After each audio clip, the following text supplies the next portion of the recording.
जय हिंद दोस्तों, आप सभी का बहुत-बहुत स्वागत है। जैसा आप सभी को पता है, डिफेंसिव ऑफेंस जो है वो हैक हो चुका है और उसकी रिकवरी नहीं हो पाई है और मुझे लगता नहीं कि अब वो रिकवर हो भी पाएगा, क्योंकि गूगल के जो सपोर्ट स्टाफ है, हमने उसको जितनी भी प्रूफ़ चाहिए थे, हमने उसको सारे प्रूफ़ दिए।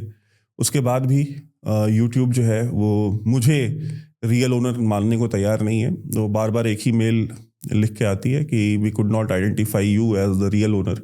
अब मुझे नहीं पता उनको प्रूफ में और क्या चाहिए, और एक बड़ी ऑकवर्ड सी चीज़ जो उसमें लिख के आती है, जो स्पेसिफिकली मेंशन की जाती है कि government issued IDs can not be produced as evidence. तो अगर गवर्नमेंट अप्रूव्ड या गवर्नमेंट इशूड आईडी अगर आप एक्सेप्ट नहीं करते हैं, तो फिर आप और क्या एक्सेप्ट करेंगे, भगवान जाने। जो भी प्रोसेस था वो सारा प्रोसेस हमने फॉलो किया। बहुत सारे लोग हैं वो ये बोलते हैं कि वो ट्विटर पे, मैं हर हर किसी को तो इंडिविजुअली जवाब नहीं दे सकता। मैं सोच रहा हूँ कि जो 2-4 क्वेश्चंस बार-बार पूछे जा रहे थे, मैं उसका जवाब यहाँ पे दे देता हूँ। पहला सवाल ये होता है कि भई आपने टू फैक्टर ऑथेंटिफिकेशन जो है वो आपने नहीं लगाया था क्या? तो ज़ाहिर-सी बात है, अगर हम इतना बड़ा चैनल चला रहे हैं, 18 लाख सब्सक्राइबर हमारे थे उसपे, तो टू फैक्टर ऑथेंटिफिकेशन था। हैकर ने उसको बाईपास किया। मेरे पास फ़ोन में ओटीपी आई ही नहीं और एक्सेस उसके पास चला गया। पहली बात तो ये। दूसरी बात जो बड़ी अजीब-सी लगती है कि भई गूगल एक हैकर को रियल ओनर मान लिया, जो 5 मिनट पहले जिसको मतलब उसको 5 मिनट लगे होंगे हार्डली हैक करने में। उन्होंने उसको ओनर मान लिया, लेकिन हमको ओनर नहीं मान रहे। हैकर ने एक्चुअली हमारे तीनों channels, defensive offence Hindi, English और डीओ न्यूज़, तीनों को हैक करने की कोशिश की और इनके सारे प्लेटफ़ॉर्म्स उन्होंने हैक करने की कोशिश की।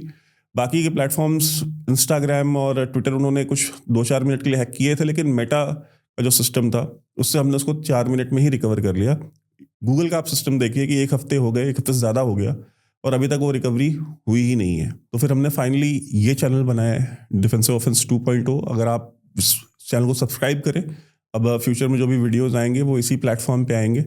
और जो सबसे इसमें जो बुरी चीज़ लगी मुझे इस पूरे प्रोसेस में, वो ये थी कि अ, एक तो मेहनत सबसे इम्पोर्टेंट होती है। देखिए, आपका रेवेन्यू बहुत सा एक इश्यू है।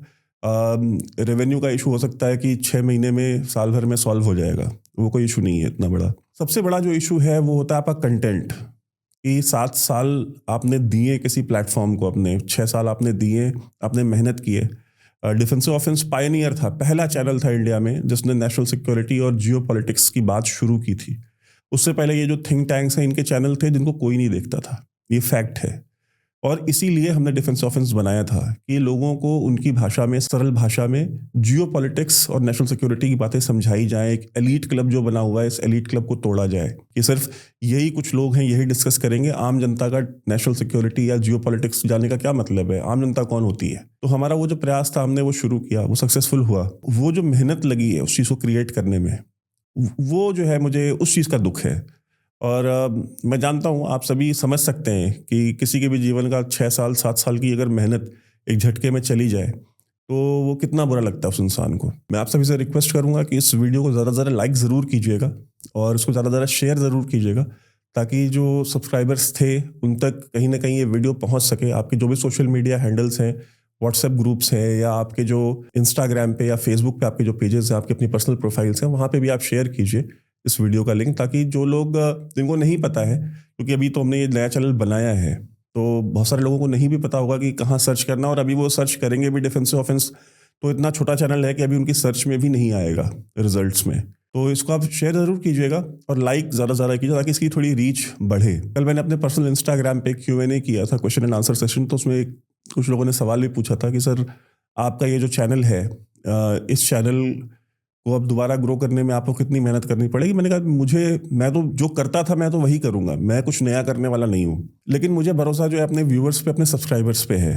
मुझे पता है कि वो ये रिस्पॉन्सिबिलिटी वो बियर करेंगे कि इसको दोबारा से हम सक्सेसफुल बनाएँ, और टाइम लगेगा, लेकिन हम फिर से उसी 1.8 मिलियन सब्सक्राइबर्स के बेस पे हम चले जाएँगे। हो सकता है कि साल लगे, 2 साल लगे, कितना लगेगा भगवान जाने, मुझे तो नहीं मालूम, लेकिन नहीं मैं कोई भविष्यवक्ता हूँ जो बता सकूँ, और बहुत बड़े-बड़े दावे करने भी नहीं चाहिए।